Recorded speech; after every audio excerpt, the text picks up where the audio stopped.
여러분 혹시 여러분 중에 시험을 좋아하시는 분 있어요? 쪽지 시험을 치더라도 괜히 떨리고 긴장이 되죠. 여러분 유치원 때부터 지금에 이르기까지 우리는 얼마나 많은 시험을 치렀습니까? 우리가 중간고사, 기말고사, 또 여러분 흔한 운전면허 시험 등 많은 시험들을 우리는 치러왔어요. 자, 그런 시험 중에 여러분 가장 큰 시험, 떨리는 시험이 뭘까요? 우리 다음 주 치게 되는 수능 시험이잖아요. 자, 여러분 18일 날 2021년 대학 입학 수학 능력 시험을 칩니다. 줄여서 수능이라고 부르죠. 자, 지금 우리 자녀들의 마음은 어떨까요? 떨리지 않을까요? 여러분 그날은 영어 듣기 평가를 위해서 비행기가 날아가는 것을 멈추고 모든 그런 한 나라가 잠시 이렇게 우리 학생들 시험들을 위해서 일상을 멈추는 대단한 날입니다. 여러분 혹시 이제 학력고사 쳤던 걸 기억하세요? 한 번 시험을 치면 합격과 불합격, 또 내가 원하는 대학을 가느냐 마느냐 판가름 나는 굉장히 중요한 시험이잖아요. 여러분 어떠세요? 우리 역지사지의 마음으로 우리가 같은 입장이 되어준다는 것, 우리가 이제 그런 수험생이 아니기 때문에 이 상대방의 마음을 온전히 헤아리기는 쉽지 않아요. 어떻게 하면 우리 아이들과 함께 공감을 해줄 수 있죠? 여러분 이제 기도 카드를 받으셨지만 자세히 읽으셨는지 모르겠어요. 마치 나의 자녀인 것처럼 또 우리가 위로를 건네고 공감의 말을 건네기도 하지만 아이들을 향해서 여러분 우리가 진심으로 어떻게 그 마음을 이해하고 또 그들을 위해서 위로해주고 기도해 줄 수 있을까? 오늘 어떤 말씀을 전하는 게 좋을까? 그들을 위한 희망의 메시지를 전하나? 아니면 간증을 해야 하나? 아니면 그 인생의 미래를 향한 어떤 계획들을 말해야 되나? 여러 가지 고민들이 되었어요. 근데 여러분 우리가 가장 중요한 것은 이제 그 아이들과 함께 이제 공감해주고 그 아이들을 위하여 함께 이제 기도해주는 게 가장 좋은 그런 방법이겠죠. 예전에 이제 제가 사역하던 그 교회에서는요, 고등부를 맡았던 그 목사님은 매년마다 이 아이들과 함께 수능 시험을 치더라고요. 그러니까 아이들에게 위로를 해주고 격려해 주는 것뿐만 아니라 자신이 이제 수험생이 되어서 매년마다 수능 시험을 치더라고요. 물론 이제 대학을 가려고 시험을 친 건 아니에요. 자, 그래서 아이들이 공감을 하고요, 위로를 받고 또 평안을 누리더라고요. 여러분 수험생을 치르는 우리 아이들, 그리고 이제 사회에 첫 발을 내딛는 또 이제 취직을 한 아이들도 있을 겁니다. 그런 떨리는 마음이 있을 거예요. 낯선 환경, 낯선 시간, 낯선 장소, 거기에서 내가 또 새로운 환경 속에 내가 적응한다는 것은 굉장히 힘든 일이에요. 자, 그러면 여러분 오늘 우리가 그런 여러 가지 어떤 낯선 또 큰 그런 시험 앞에 있을 때 우리 마음은 굉장히 두렵죠.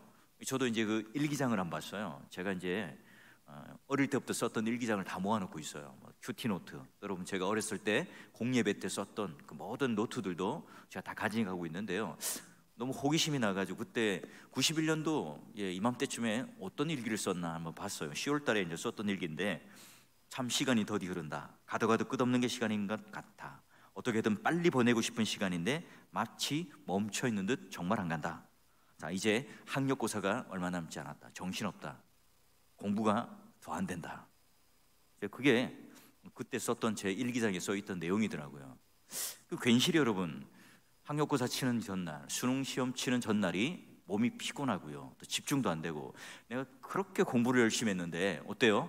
기억이 하나도 나지 않는 것 같아요. 근데 그 시절 여러분 기억나세요? 긴장감, 떨림 또는 체념, 그런 피로들, 또는 막 현실을 도피하고 싶은 마음. 전쟁 안 나나? 무슨 큰일이 안 생기나? 작년인가 재작년에는 포항에 지진이 나서 그죠? 며칠 미뤄졌잖아요. 좋은 게 아니잖아요. 어차피 치러야 될 거니까요. 그래요. 우리가 이제 수능 날이 이제 일주일도 남지 않았습니다.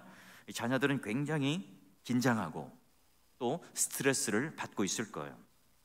혹시 여러분 자녀들로부터 엄마 아빠 나 도망가고 싶어요, 시험 치기 싫어요, 여러분 이런 말을 하는 자녀들은 없으세요? 여러분 우리 아이들 여러분 12시간 이상 학교에서 공부를 하고 또 공부 끝나니까 또 학원도 가고, 요즘에는 이제 독서실이 아닙니다. 스터디 카페라고 하는 곳에 가서 또 공부를 하더라고요. 여러분 이게 얼마나 힘든 일이에요. 여러분 성적이 좋든 성적이 나쁘든 좋은 결과가 있든 좋은 결과 없든 간에 우리는 다 여러분 어디 하나 마음 터놓을 데 없고 마치 이제 벼랑 끝에서 나 혼자 있는 것처럼 느껴지는 게 바로 시험을 앞두고 있는 아이들의 마음이. 그런 아이들을 보면 치근하죠. 짠합니다. 전 세계적으로 우리 아이들만큼 공부 또 경쟁에 시달리고 있는 이 아이들이 별로 없잖아요. 이때 우리가 좀 더 따뜻한 말 한마디, 좀 다독거려주는 위로의 말 한마디를 자주 건네지 못한 게 아쉽기도 해요. 자, 성경은 어때요? 우리 아이들을 뭐라고 정의하죠? 세상에서 가장 존귀하고 보배로운 보물이라고 그러잖아요. 기업이라고 그래요. 그럼 그 아이들이요 어떻게? 그러면 우리가 잘 길러내고 또 그 아이들을 위하여 신앙을 잃지 않고 이 어려운 시험들을 잘 통과했을까? 어떤 우리에게 닥쳐오는 고난과 위험과 어려움이 있지만 그걸 회피하는 것이 아니라 어떻게 하면 파도를 잘 넘어서 이 시기를 위기가 아니라 하나님이 주신 그런 기회로 신앙의 어떤 성숙을 이뤄낼까? 우리가 말씀을 통해서 이 예레미야 눈물의 선지자라고 일컫던 그 선지자가 했던 권면을 통해서 우리 한번 확인해 볼까 합니다. 자, 오늘 이 본문은요 남유다 왕국이 망하죠. 망하는 그 직전에 여러분 그런 망하는 것에 대해서 예언을 하고 또 너희들이 바벨론 포로로 70년간 잡혀갔다가 올 거라 그 예언을 한 그대로 그 예언을 현실의 상황에서 눈으로 똑똑히 지켜보는 그러니 여러분 눈물을 안 흘릴 수가 없죠. 그래서 여러분 눈물의 선지자라고 그래요. 자, 지금 이 아이들이 이 폐허 속에 줄줄이 다 이렇게 쇠사슬을 차고 바벨론으로 포로로 잡혀가고 있는 이 장면을 바라보면서 그는요 어떻게 권면을 하고 있는가? 자, 18절 19절로 우리가 읽었던 말씀이에요. 보니까 그들의 마음이 주를 향하여 부르짖기를 딸 시온의 성벽아 너는 밤낮으로 눈물을 강처럼 흘릴지어다 스스로 쉬지 말고 내 눈동자를 쉬게 하지 말지어다 초저녁에 일어나 부르짖을지어다 내 마음을 주의 얼굴 앞에 물 쏟듯 할지어다 길 어귀에서도 주려 기진한 내 어린 자녀들의 생명을 위하여 주를 향하여 손을 들지어다 하였도다. 여러분 선지자로서 아니 아버지로서 그 애틋한 마음이 우리 가운데 전해지세요. 마치 그 얼굴 앞에 물이 쏟아지듯 눈물을 흘리며 어린 자녀들의 생명을 위하여 기도하라. 여러분 이 신약에 예루살렘의 멸망을 바라보며 눈물을 흘리셨던 예수님의 모습과 오버랩이 되죠. 자, 누가복음 23장 보시면 예루살렘 딸들을 위하여 그 자녀들을 위하여 기도하라 하셨고요. 그 장면을 히브리서 기자는 예수님의 그 생애 기도의 한 장면, 예수님께서 사셨던 공생애 가운데 그 기도의 현장에 있었던 예수님을 바라보며 뭐라고요? 심한 통곡과 눈물과 간구와 소원을 하나님께 올렸더라. 우리 집은 이 땅에 살면서 희희낙낙 하시지 않으셨죠. 물론 우리가 행복하게 사는 것, 웃고 사는 것 그 자체가 죄라고 정죄하신 게 아니에요. 예수님께서 이처럼 통곡하는 눈물로 또 그들을 향하여 눈물로 기도를 하였던 그 이유는 뭘까요? 말할 수 없는 통곡, 눈물, 바로 여러분 하나님 앞에 나아가는 이 당신 때문이 아니에요.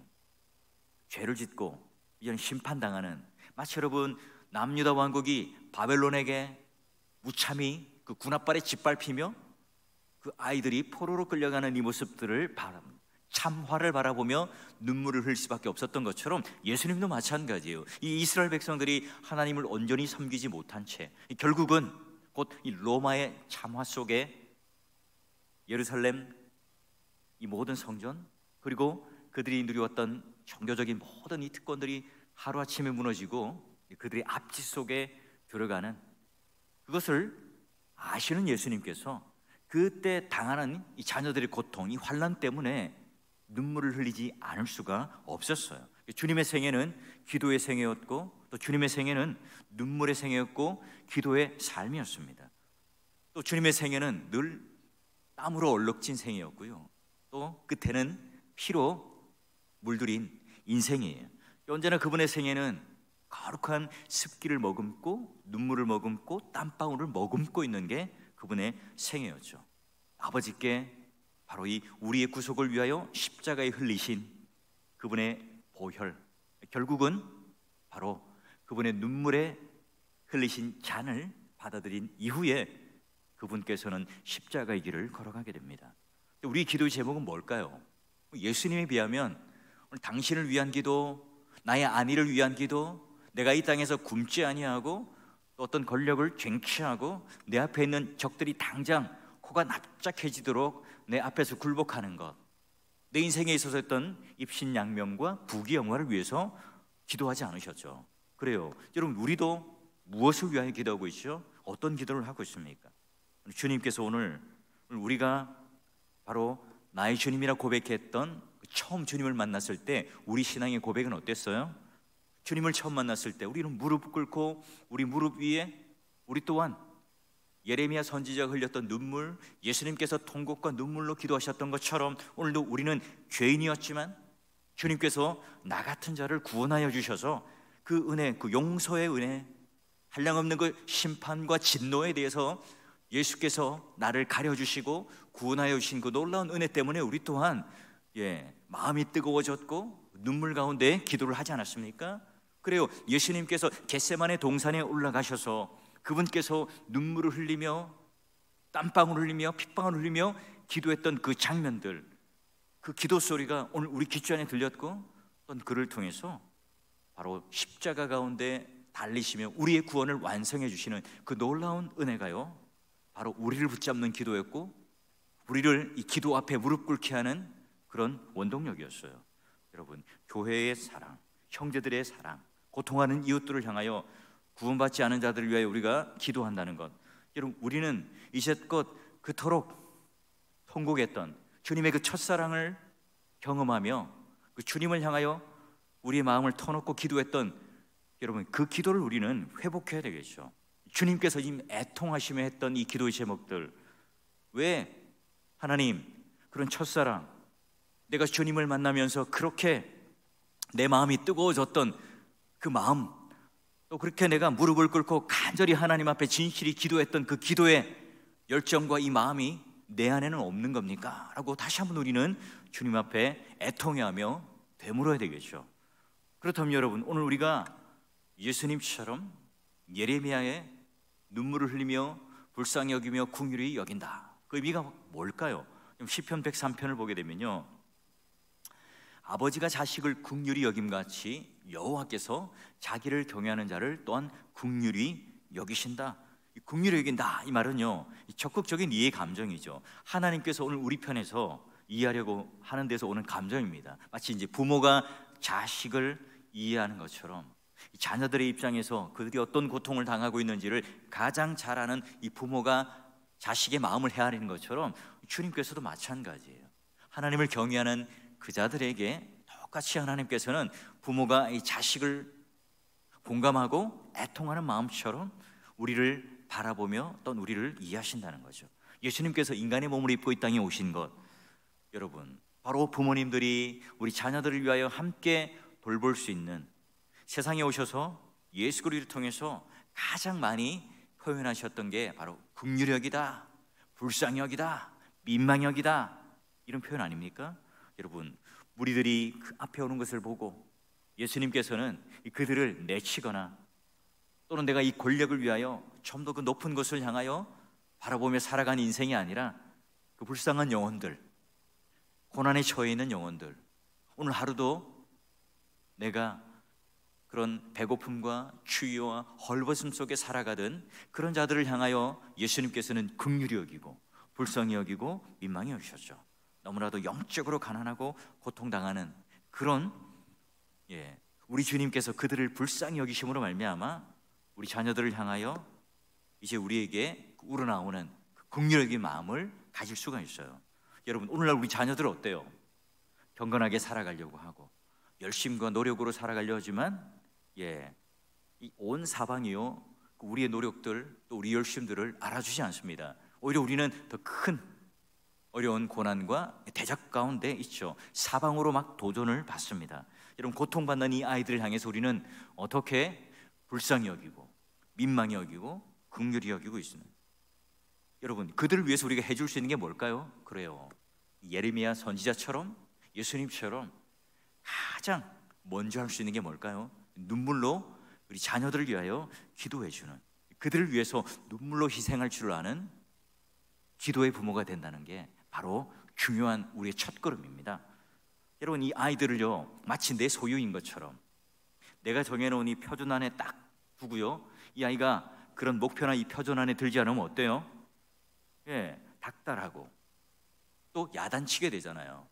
그러면 그 영혼은, 그 아이는요 영적으로 파산하고 말아요. 그들이 아무리 물질적으로 채워줘요, 또 내가 원하는 이 기준과 표준에 맞는 그런 성적, 또 그런 성공, 또 그런 세상에서의 어떤 입지를 가진다고 해요. 그러나 바로 신앙을 잃어버리고 이 부모님과의 관계 속에서 그런 신앙에 대한 연결, 하나됨을 잃어버리면요 모든 것들이 다 파산하고 말아요. 부모님으로부터 나오는 이 사랑, 바로 오늘 우리가 얼마나 많은 잔소리와 그들을 위하여 채찍질을 했는가, 이게 아니라 바로 엄마 아버지의 눈빛, 진실되게 무릎을 꿇고 기도했을 때 우리 자녀들이 우리 어머니 아버지는, 우리 부모님은 나를 위해서 진실로 기도해 주시는 분이지, 우리 부모님은 나를 위해서 진정 눈물을 흘리며 기도해 주시는, 나를 정말 사랑하시는 분이야, 그러기에 믿음의 본을 보이고 또 나를 정말 사랑해 주시는 분이라는 사실을 깨달을 때 어떻게 해요? 와, 우리 엄마, 우리 아빠는 정말 나를 사랑하고 있어, 나는 행복한 아이야, 스스로 느끼게 되겠죠. 여러분, 이와 같은 이 바탕 속에서 어때요? 우리 자녀들을 불쌍히 여길 때, 또 우리가 그런 믿음의 본을 보일 때 자녀들은요 강요하지 않아도, 그들을 닥달하지 않아도, 그들을 향하여 강권하지 않아도요, 바로 오늘 우리의 삶을 통해서, 우리가 흘린 이 눈물의 기도를 통해서 그 아이들의 영혼은 변하게 될 거고요, 하나님께서 주시는 그 사랑을 진정으로 깨달을 수 있는 그 아이들이 되겠죠. 여러분, 누가 교육을 잘하는 아버지가 되고, 누가 여러분 그 아이들을 좋은 신앙인으로 하나님께서 기뻐하시는 자녀로 만들어낼 수 있는 엄마일까요? 여러분, 인간은 답이 없어요. 하나님 앞으로 나아가야 되죠. 바로 인생의 최종의 목적을 어디다 두고 살아갈까, 하나님의 언약을 잘 이어받도록, 부모님은 어때요? 바로 그런 하나님 언약에서 떠나지 않고, 우리 인생의 최종의 목적은 대학이 아니고 좋은 직장이 아니고 나 자신을 위한 이 목적이 아니라 바로 하나님께 영광을 돌리고 하나님의 목적을 위하여 살아가고 하나님 그 기쁘신 뜻대로 살아간다. 여러분, 자녀들에게 분명한 이 목적을 가르쳐 줄 수 있어야 되겠죠. 여러분, 자녀들에게 이와 같은 우리들의 신앙 고백이 똑같이 우리 자녀들에게도 고백되어지고, 그런 하나님을 붙잡고 놓치지 않을 때 어때요? 자녀들은요 바로 그 신앙을 본받게 되어 있습니다. 이 세상을 향하여 그 바벨론의 어떤 압제, 로마의 그런 압제 속에서도요 신앙을 잃지 않고 그들은 실패하잖아요. 여러분, 사사 기드온, 엘리 제사장, 다윗, 얼마나 여러분 개인적인 그런 믿음으로 볼 때는 너무나 걸출한 믿음의 선배들 아닙니까? 근데 그들은 뭐예요? 그 개인으로 볼 때는 신앙이 너무나 걸출합니다. 감히 여러분 따라가기 힘들어요. 근데 그 자녀들은 어때요? 자녀들의 교육은요 완전히 실패해버렸어요. 그 아이들이 신앙으로 길러내는 이 일에 그들은요 신앙의 고백을, 진짜 믿음을 이어주지 못합니다. 여러분, 어떻게 해야 될까요?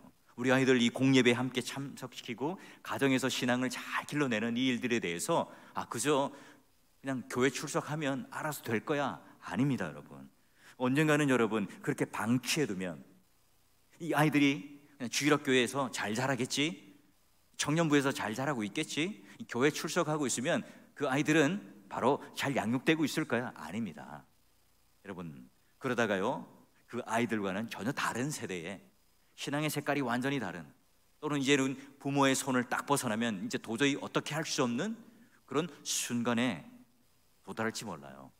여러분, 아브라함이 노년에 낳은 이삭, 언약의 씨앗 아닙니까? 그 애지중지 금이야 오기야 길렀겠죠. 이 모리아 산상 고기까지 갈 때 이 부자가 어떤 마음을 가지고 어떤 대화를 가지고 걸어갔을까요? 물론 이제 성경에는 정확하게 나와 있지는 않죠. 그들 이 아브라함, 이 아버지로부터 넌 하나님의 자녀란다, 내가 도저히 아들을 낳을 수 없는 상태, 너희 엄마인 사라도 완전히 경수가 끊어져서 인간의 방법으로는 도저히 너를 낳을 수 없을 때, 우리가 하나님의 그런 언약과 약속에 대해서 피식 그럴 리가 있나요? 비웃었는데, 아니 하나님께서는 진짜 웃음이라고 하는 이삭이라고 하는 너를 주셨단다. 그리고 약속을 걸어주셔서 너를 통해서 이제 바로 이스라엘이라는 이름을 주셔서 나라의 아버지가 되게 하시고, 바다의 모래와 같이 하늘의 별과 같이 민족을 많게 해주는 그런 하나님 나라의 백성으로 만들어주시겠다는 약속을 거셨어. 어릴 때부터 들었겠죠. 이 아브라함이 이삭과 함께 걸어가요. 독자죠. 장작을 패서 등에 메고, 그리고 그 아들을 꽁꽁 묶어서 제단 위에 놓고 날카롭게 칼을 갈아서 그 아들의 그 목에 그 경동맥에 딱 찌르려고 할 때까지도 온전히 순종을 하죠. 그래요. 여러분, 이 모습을 보면서 우리는 어떤 것을 느끼나요? 부지런히 여러분, 우리 자녀들에게 이 하나님의 언약을 잘 가르치고, 또 우리가 인생을 살아가는 이 목적이 이 세상이 아니라 하나님임을 우리는 잘 전수하고 있습니까? 성경을 통해서 또 우리 삶을 통해서 부지런히 하나님을 가르치다가 함께 이 아이들과 딱 손을 잡고 마치 예배당이 모리아 산인 것처럼 오늘 우리가 그 아이들을 성전으로 데려와서 바로 하나님 앞에 드리는 번제로, 예배로 우리는 함께 동참하고 있습니까? 여러분, 오늘 우리가 이 시험에 앞둔 이 자녀들뿐만 아니라 우리 모든 이 자녀들에게 함께 이렇게 권면하고 강권하고 있나요? 야, 오늘 넌 하나님을 위해 공부해야 한단다. 넌 하나님의 자녀란다. 지금 네가 공부를 하는 건 하나님께 영광을 돌리기 위해서야. 내 개인의 영달과 내 개인의 성공과 형통을 위해서가 아니라 하나님께서 너를 함께 하시고 사랑하셔서 그 기쁘심을 통해서 이 대학 입시도 하나의 과정이고, 또 네가 살아가는 그 모든 일들, 이 모든 것이 최종적인 목적이 아니라 하나님의 뜻을 받들어 살아가는 하나의 과정들이란다.